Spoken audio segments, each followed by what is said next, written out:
January 3rd, Saint Genevieve, Virgin.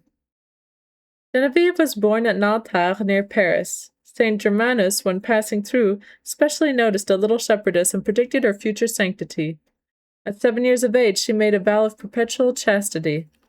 After the death of her parents, Paris became her abode, but she often traveled on works of mercy, which by the gifts of prophecy and miracle she unfailingly performed. At one time she was cruelly persecuted.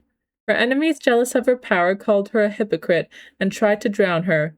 But Saint Germanus, having sent her some blessed bread as a token of esteem, the outcry ceased, and ever afterwards she was honored as a saint. During the siege of Paris, by Childeric, king of the Franks, Genevieve went out with a few followers and procured corn for the starving citizens. Nevertheless, Childeric, though a pagan, respected her, and at her request spared the lives of many prisoners.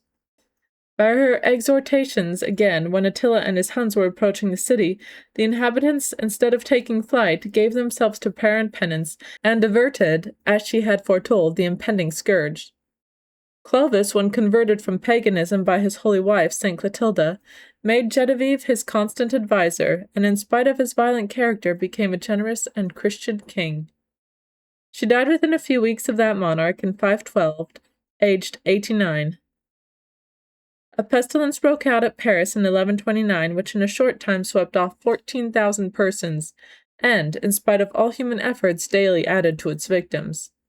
At length, on November 26th, the shrine of St. Genevieve was carried in solemn procession through the city. That same day, but 3 persons died, the rest recovered, and no others were taken ill. This was but the first of a series of miraculous favors which the city of Paris has obtained through the relics of its patron saint. Reflection. Genevieve was only a poor peasant girl, but Christ dwelt in her heart. She was anointed with His Spirit and with power. She went about doing good, and God was with her.